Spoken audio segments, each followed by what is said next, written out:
성운이 되었으므로 제340회 경상북도의 제1차 정례 제2차 본회의 개를 하겠습니다.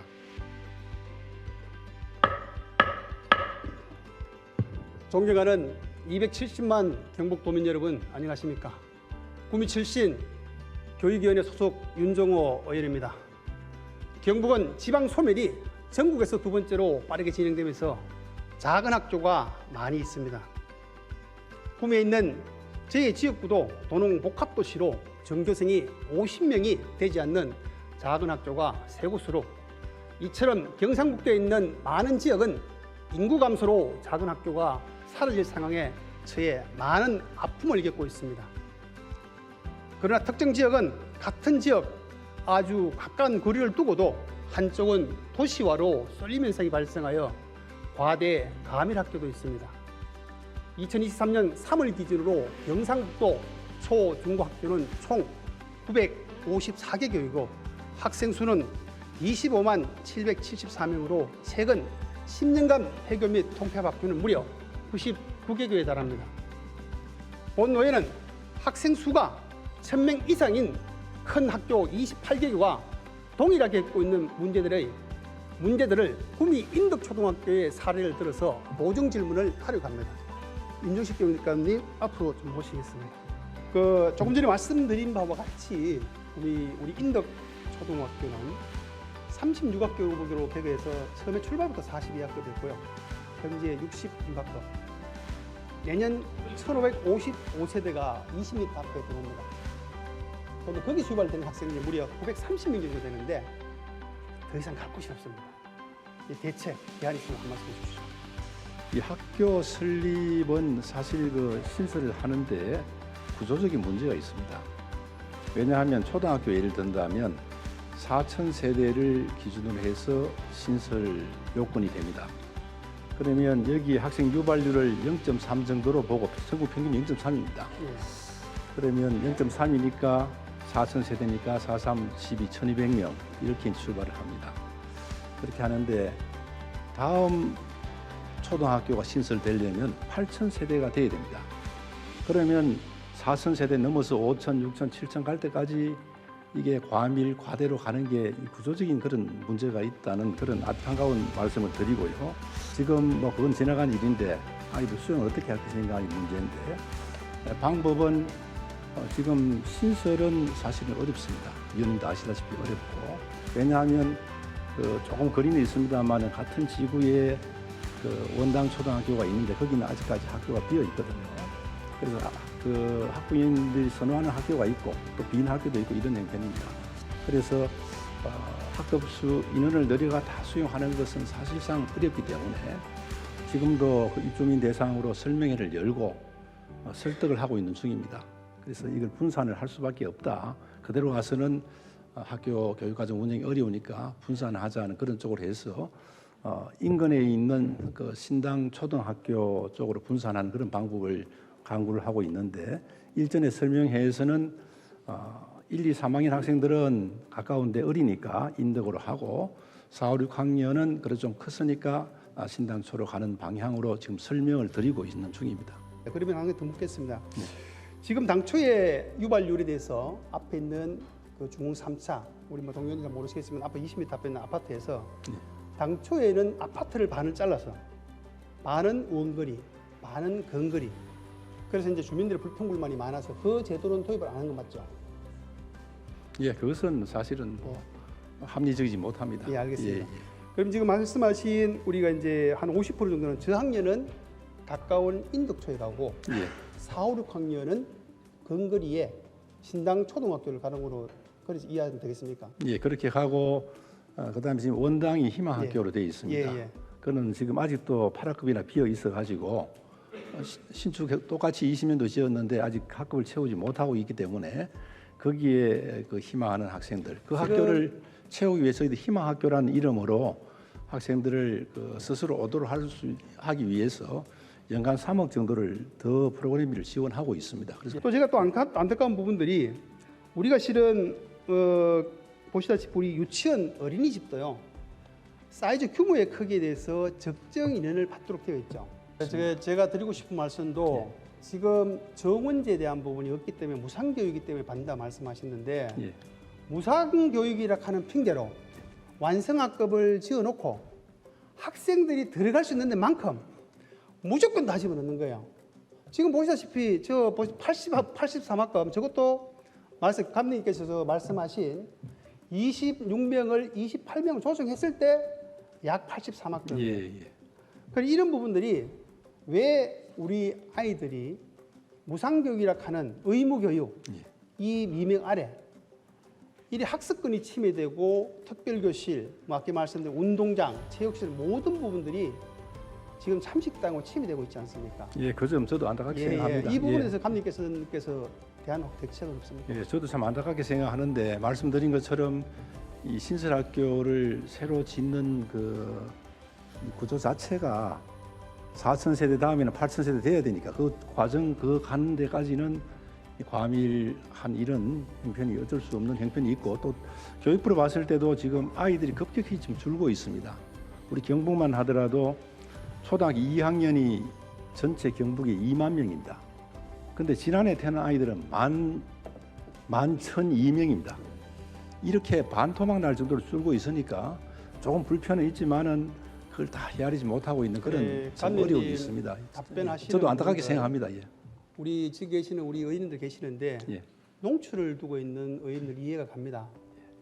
아까도 학생들을 4천 가구 대상으로 해서 학생 유발률을 계산합니다. 예.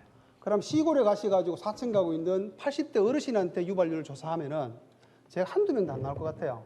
그럼 30대가 있는 젊은 층이 계산했을 때는 제가 봐 30명, 60명 나와요. 그걸 평균이라고 0.3이다. 그러면 제도를 요청해서 바꾸실 생각은 없습니까? 예, 그래서 지금 그 부분을 이제 저희들이 좀 이제 이걸 보완을 해서 21년도부터는 요거 할 때는 2015년도에 사실은 계획서를 올렸거든요.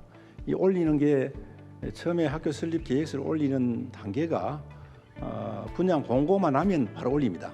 그래서 들어올 입주자가 다 되고 난 뒤에 올리는 게 아니고 그래서 할 수 없이 유발률을 가지고 계산을 하는데 지금 21년도부터는 바꾸어서 좀 더 그 인근에 있는 그런 아파트들 중심으로 말씀하신 것처럼 그렇게 지금 유발률을 조금 해나가고 전에 있습니다. 우리 감독님께서 답변하신 예. 학생들의 유발률을 줄는다. 거기에 대해서 잣대를 맞추면 안 된다고 생각하고 있습니다. 이게 말씀드린 대로 시골학교 10명, 20명 되는 학생들을 거기서 유발률을 기다리기 쉽지를 않습니다. 아무리 교육정책을 하더라도 그 학생들 폐교되는 학교 좀 전에 말씀드린 10년간 99개가 없어졌어요. 99개가 없어졌는데 신설은 무슨 신설하나 이렇게 답변을 하시면은요. 그래서는 안 되고 예. 도심지가 활성화가 되어 있는 것은 성장 동력을 일으켜가 젊은 사람이 모이기 때문에 이 부분에 대해서는 아주 극대화시켜서 학습권을 존중해주고 학교를 갖다 사진에 검토를 지어주는 게 맞다고 생각하고 있습니다. 예, 예. 지금 현재 100명 이하 작은 학교하고 예를 들어 인도 초등학교 1000명대 이상 되는 큰 학교와 비교를 한번 해봤어요. 2021년 예산을 보니까 384개교를 운영하는데 3,390억 정도가 들어갔고요. 인도 초등학교는 약 35억 정도 들어갔어요. 이걸 학교당에 계산을 하니까 약 한 9억 들어갑니다. 9억 가량 작은 학교 운영하는데 다시 말해서 1,664명을요 적은 학교로 운영을 하게 되면 66개 정도 학교가 돼요. 그런데 이것을 다시 보니까 결론적으로 1,663, 66개 적은 학교 운영되다 보니까 결론적으로 큰 학교 한 개 운영을 하면은 적은 학교 66개 운영하는 것보다도 연간에 540억 정도를 우리 교육비에 모르게 예산에 전감을 가지면 교육비 절감이 되죠. 경제적인 논리로 치면 그렇습니다. 예. 그런데 이거를 아이들이 경제적 논리 속에 틀어박혀서 학교도 과대학급 수학에 묻혀가지고 학생들이 공간에 대해서 이렇게 침해받는 것에 대해서는요. 금방 보시는 바와 같이 1,000명 이상 되는 학생들은 여기에 유사하게 어떻게 보면 그 학생들이 우리 교육 예산을 500억 이상 학교마다 절감을 시키고 있다. 그중에 다원이 아니라고 생각하고 있습니다. 예, 지금 작은 학교 문제는 사실 여러 가지 어려움이 있습니다. 지금 마을이 소멸되고 있는 그런 상황에서 학교마저 우리가 통폐합해버리면 농촌에 큰 어려움이 있습니다. 그리고 지금 우리가 교부금 받을 때도 사실은 학생 수만 가지고 받는 것이 아니고 학생 수, 학급 수, 학교 수라는 그런 공식으로 받습니다. 그래서 농어촌의 작은 학교는 큰 학교보다 1인당 더 받고 있습니다. 교부금에서. 우리가 대구와 학생 수가 비슷하지만 실제로 예산은 대구보다 한 1조 원 정도 가까이 더 받고 있는 그런 이제 작은 학교는 작은 학교로 그렇게 배려하고 있는 게 제가 드리는 교부금입니다. 말씀이 잘못 전달되면은 적은 학교를 어떻게 무시 그런 말씀 드리는 게 아니고요. 예. 작은 학교에 비례해서 거꾸로 대도시에 있는 학생들이 역차별을 받고 있다는 말씀을 드리는 거예요. 저 정도 규모를 아껴주면은 학교들을 신설을 하거나 대책을 빨리 세워서 학생들이 불편을 없도록 해주는 게 전 도리라고 생각합니다. 예, 그걸 적은 학교 자꾸 비교하시는데 맞습니다. 그건 아니라고 생각합니다. 그 뜻은 알겠고요. 예. 신설하려고 하는데 이 신설 요건이 안 되면 또 중앙투자심사가 안 되고 하는 그런 어려움이 사실이 있습니다. 알겠습니다. 요게 그러면 이 부분에 대해서는 좀 마무리를 하도록 하겠습니다. 우리 교육감님, 저는 오늘 이 자리에서 문제 제기를 이해한 것이 아니고 더 나은 저 한두 해 이제 지금까지 왔는 부분들에 대해서 한두 해 문제가 아닌 사안으로서 지속적으로 문제 해결을 하기를 부탁드리겠고요.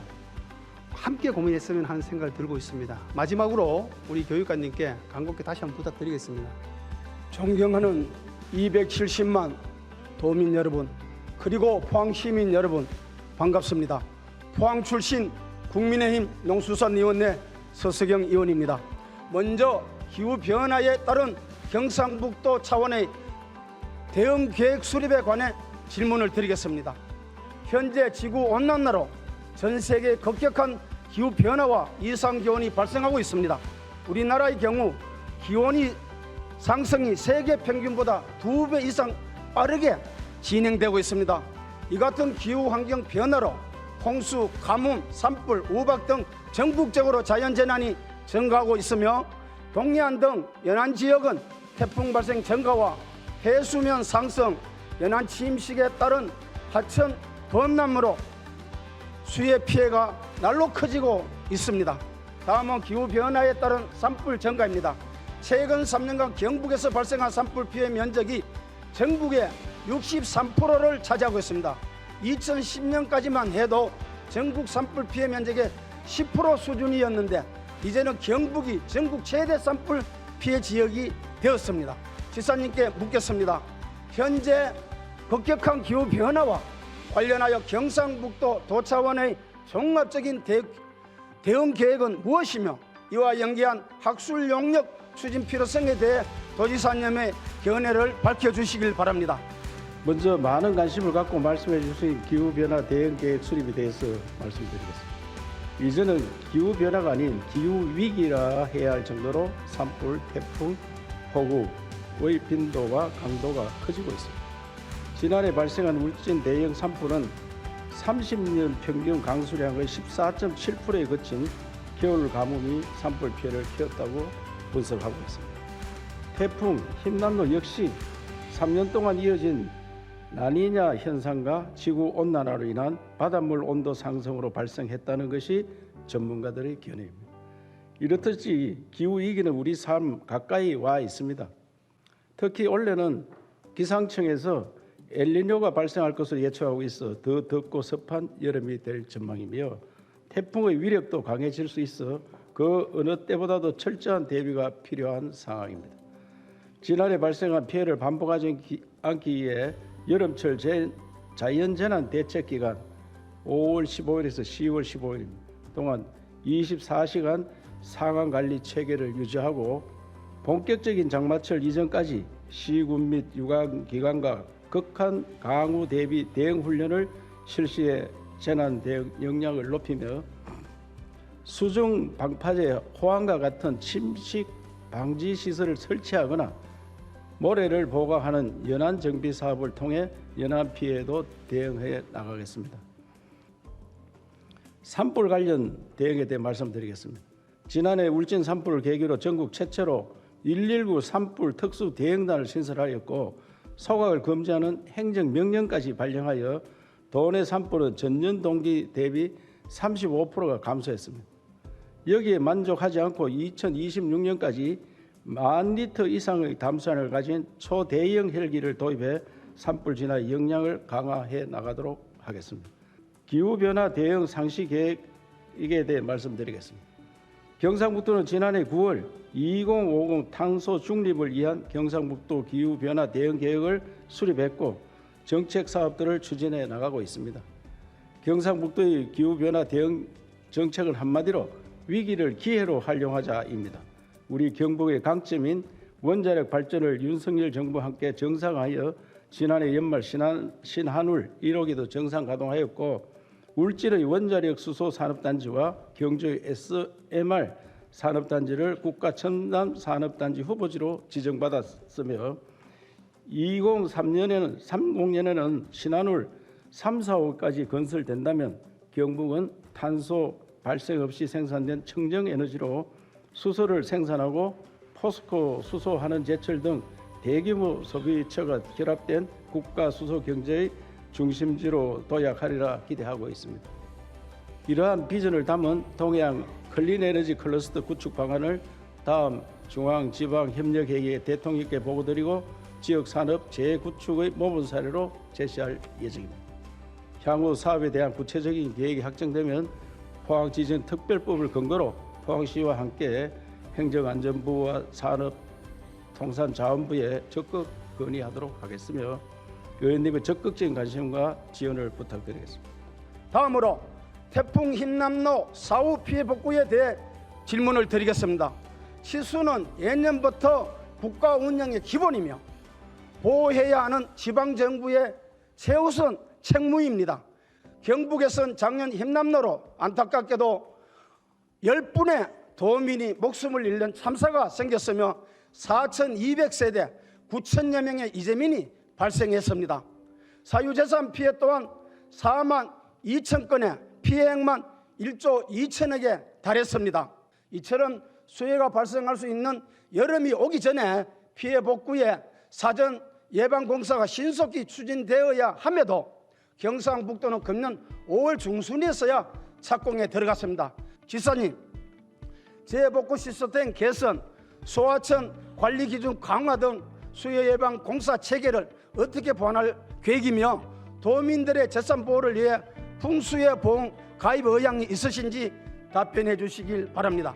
태풍 흰남노 복구 사업의 진행 사항을 말씀드리면 소규모 위험 시설의 70% 이상은 정비를 끝냈으며 대규모 복구 사업의 경우도 이미 5월 말에 착공하였다는 말씀을 드립니다.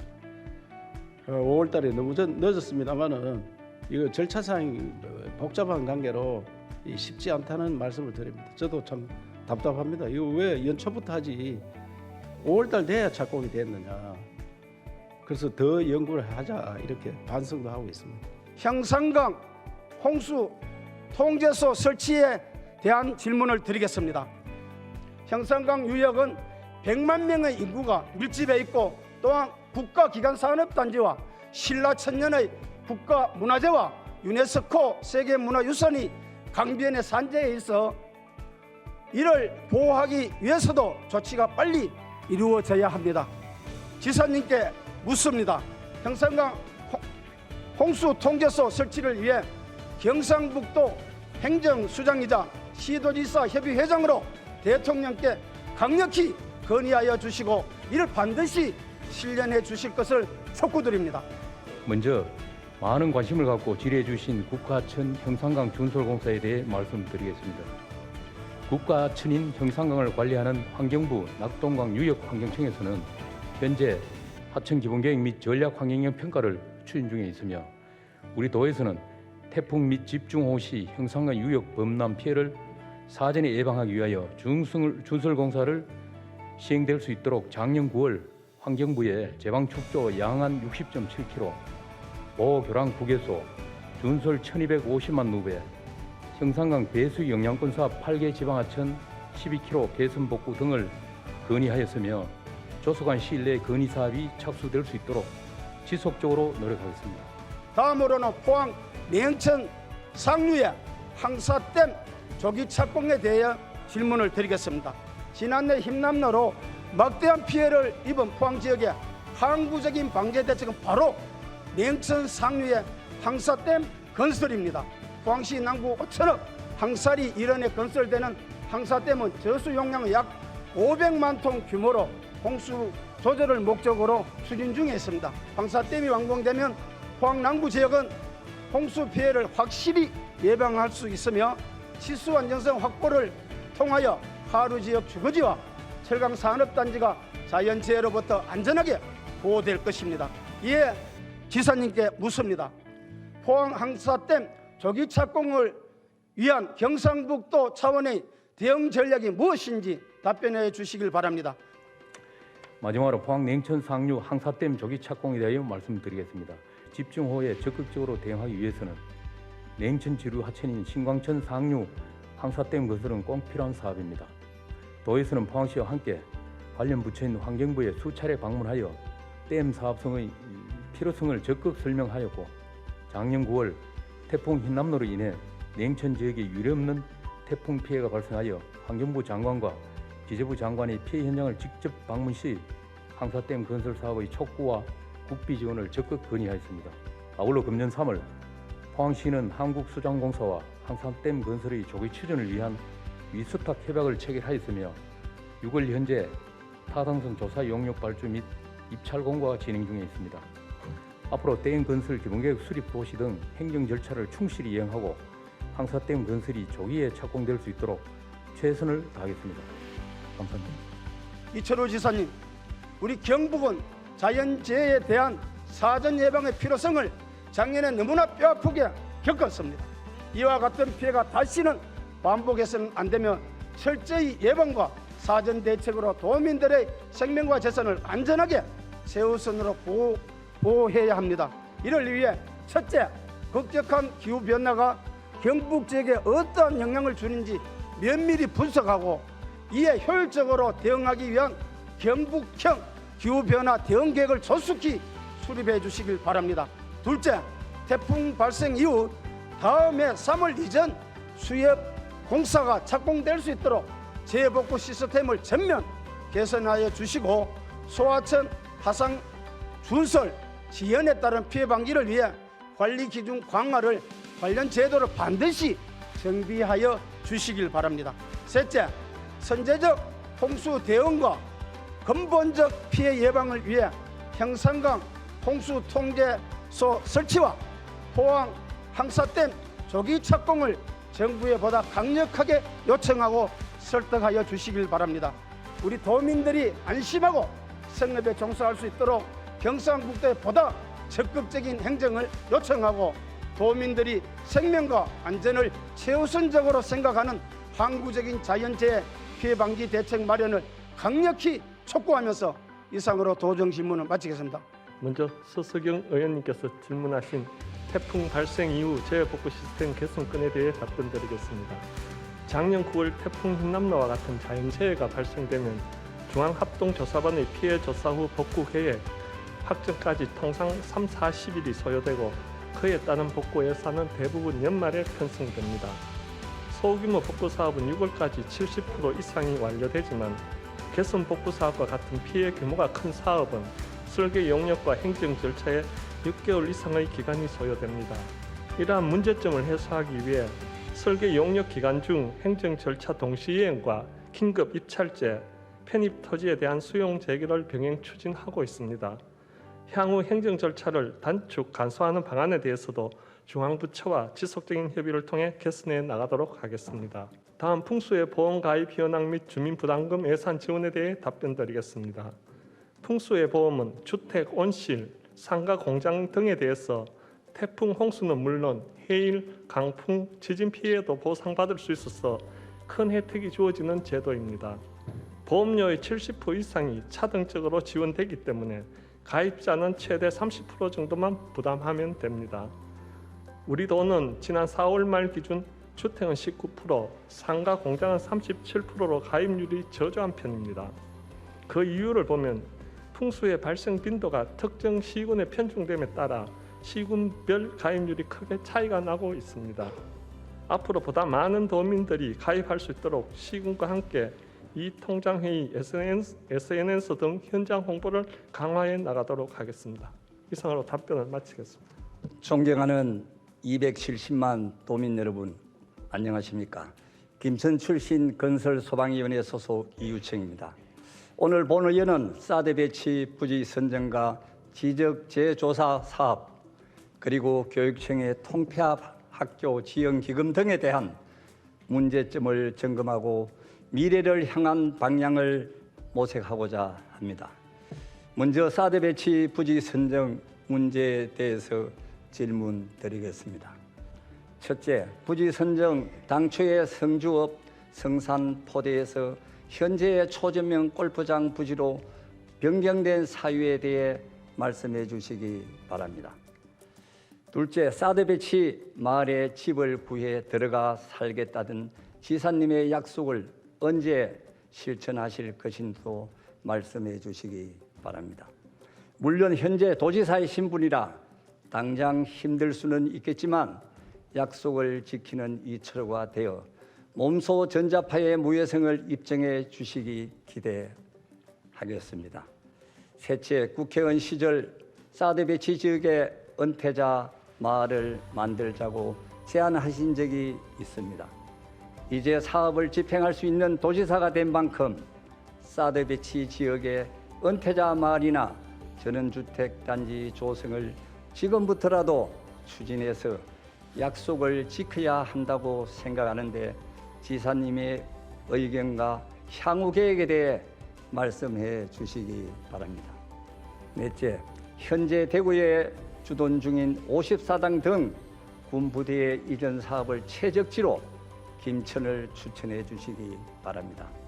사드 배치 지역은 군사적 효율도가 높은 지역인가 아울러 국방부에서 추진한 사드 배치 결정으로 김천 지역에 심각한 피해를 입힌 만큼 대구 군부대를 사드 인근 지역으로 이전해 주민 피해를 일부라도 보상해야 한다고 생각하는데 지사님의 의견을 말씀해 주시기 바랍니다. 피해가 있으면 보상을 해야 되는데 그 지금 피해는 전자파 피해가 아니고 이런 계담에 따른 지역에 거래가 잘 안 된다든지 지역 주민들이 불안해한다든지 이런 것들입니다. 그래도 저는 그걸 보상해야 된다. 그래서 강력히 요청하고 있습니다. 김천하고 성주, 심지어 칠곡 북산까지 그걸 요청해서 지금 추진되고 있고 진행되는 과정은 이유청의 의원님이 더 잘 아시리라 생각하고 우리 또 존경하는 의원님들도 그 과정을 알아야 됩니다. 그래서 진행을 하고 있다 그 말씀을 드리고 구체적인 내용은 나중에 더 왜냐하면 이 국방에 관한 문제는 우리가 여기서 막 이렇게 저렇게 막 하면은 논란이 많이 생깁니다. 성주도 도의원 계시고 칠곡도 계시는데 그 세 지역이 포함되어 있다는 말씀을 드리겠습니다. 이 국방부에서 전부 다 하는 걸 아직까지 정확하게 사드 전자파에 대해서 내용이 안 나왔기 때문에 우리가 노력하고 있다는 말씀밖에 들을 수가 없습니다. 이게 이제 미군 공여구역법 시행령이 이게 개정이 돼야 되거든요. 우리 지역이 이제 과거에 미군 공여 지역이 있는데 김천에 농소하고 성주에 4군데 면이 빠져가 있습니다. 칠곡에 북삼은 현재 들어가 있고 우리 김천에도 4군데가 현재 들어 있고요. 그 빠졌는지 농소가 빠져 있는데 그 지역을 포함시켜서 이 법이 시행령이 개정되면은 바로 추진을 하도록 하겠습니다. 마지막으로 경상북도 교육청 통폐합 학교 지원 기금에 대해 임종식 교육감님께 질문하겠습니다. 첫째, 통폐합 학교 지원 기금의 운영 사유에 관한 것입니다. 지방자치단체 기금관리기본법 제3조에는 기금은 일반회계 또는 특별회계로 사업을 하는 것이 곤란한 경우에만 설치할 수 있도록 기금의 설치를 제한하고 있습니다. 이런 법령 제한을 인해 대부분의 시도에서 교육비 특별회계로 사업을 추진하고 있습니다. 경상북도 교육청에서는 어떤 이유로 기금으로 운영하는지 그 사유를 말씀해 주시기 바랍니다. 둘째, 매년 수십억씩 발생하고 있는 반납액을 방지하기 위해 대책을 말씀해 주시기 바랍니다. 교육청의 통폐합 학교 지원 기금은 지난 11년간 약 4,260억 원을 조성했으나 1,860억 원을 집행하고 2,400억 원의 많은 잔액이 남아 있습니다. 더욱 심각한 것은 2021년부터 매년 55억에서 70억의 반납액이 발생하고 있는 것으로 이는 연간 집행 예산의 20% 내지 30%의 예산 반납액이 3년 연속 발생했다는 것은 당초 사업계획을 잘못 수립하였거나 집행에 심각한 문제가 있었던 것으로 판단되는데 어떤 대책을 마련하고 계신지 말씀해 주시기 바랍니다. 셋째, 올 4월 통폐합 학교 지원 기금 설치 및 운영에 관한 조례를 개정하여 기금의 존속 기한을 2027년 5년 연장하였습니다.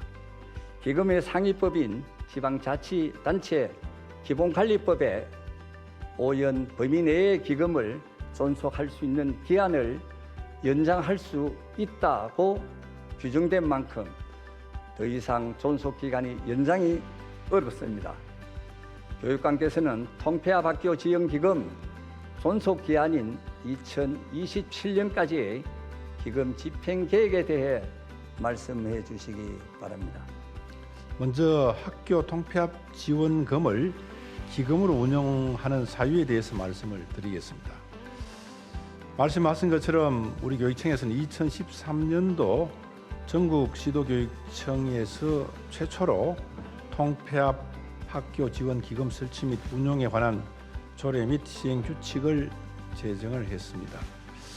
의원님 말씀처럼 일반 회계나 특별 회계로 사업을 하는 것이 곤란한 경우로 제한을 하고 있는 것이 사실입니다만은 우리가 이렇게 특별 회계가 아닌 기금으로 관리하는 이유에 대해서 말씀을 드리면 이 학교 통폐합 지원금은 통합학교 및 폐지학교 학생들에게 학습권 보장과 최적의 교육 여건을 제공하는 데 목적이 있습니다. 이러한 학교 통폐합 지원금을 특별 회계로 관리하게 되면 시설 사업의 일회성으로 투자되거나 통폐합 학교가 아닌 일반 학교에 투입되어 혼용될 우려가 있어서 통폐합 학교만을 위한 효율적인 재정 지원을 장기 지속적으로 유지하기 위해서 기금 조례로 관리를 하게 되었습니다. 다음에 매년 수십억씩 발생하는 기금 반납액 방지 대책에 대해서 말씀을 드리겠습니다. 이 잔액이 남는 것이 학교 통폐합이 한 번 하고 끝나는 것이 아니고 해마다 계속 증가하고 있습니다. 그러다 보니까 이 통폐합 기금이 계속 증가하고 있고 또 지속적인 지원을 위해서는 이 잔액이 남아있는 그런 형편이고 특히 최근 3년 동안은 코로나 때문에 우리가 이 각종 학교 행사가 취소되고 등교가 연기가 되고 온라인 수업 이런 것 때문에 각종 체험 학습이라든지 교육활동 지원 사업이 위축되어서 집행률이 급격히 줄어들었다는 말씀을 드리겠습니다. 따라서 대책을 말씀드리면 올해부터는 코로나가 종식됨에 따라서 이렇게 수십억씩 반납되는 그런 현상은 줄어들 걸로 생각이 되고 그동안 집행하지 못한 각종 체험 활동비라든지 다른 활동비들을 적극 지원하도록 하고 지난 5월부터 학생 교육비 사용 항목을 확대하기 위한 기금 활성화 TF팀을 지금 운영을 하고 있습니다. 그래서 통폐합 학교 학생 교육비 지급 세부 지침을 개정을 하고 경북 지역을 5개 권역별로 협의체를 구성하여 지도 점검을 강화하여서 반납액을 줄이기 위한 노력을 하겠다는 말씀을 드리겠습니다.